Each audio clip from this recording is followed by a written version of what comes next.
اكو طالب بالجامعة، واحد حب الثاني، فصارت علاقة بيناتهم. البنية قالت له إذا أنت جاد موضوعك تعال اخطب حتى نخلص من كلام الناس.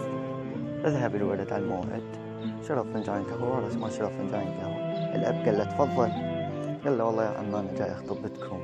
هاي الأب سكت ما حكي، لكن الأم اسمع الأم ايش راح تجاوب. أخي الأم قالت له ايش عندك؟ ايش تملك من أملاك؟ قالها والله ما عندي، فقير وإن شاء الله تخرج من الجامعة نتوظف ونعيش حياتنا. قالت له لا ما خرجت. فذهب الطالب ظل مع الأخدود هاي فقد أعز الناس. ورا مدة اجى رجال كبير بالعمر تزوجها وعاشت. فقالت له أريد أروح أذهب للجامعة أخذ البطاقة مالتي. قالها روحي ايش علي؟ راحت لبنية الذهب والمكياج هاي هناك ولاقاها طالب الجامعة. قالها ها زفوج بتوالي الليل روح مبارك الزفة، شحلاته الخاتم بإيدك أحلى من القمر وصفه. شوف البنية جاوبت، قالت له زفون من غصبا علي، بيت العمر لا طال، بيده نزع بدلتي ما كان أحد على البال.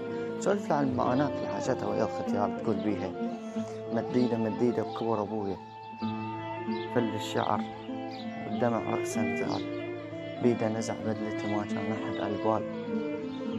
فوراح رجعت بنية البيت تخربطت.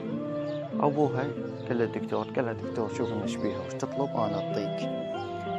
فالدكتور دور كل جسمها ما لقى أي شيء، بس جرح صغير بإصبعها. قام وداوى. قالت له لا يا دكتور توهمت، جرح ما شخصته، من قال أنا أحتاج الدواء أخذ الدواء اللي وصفته.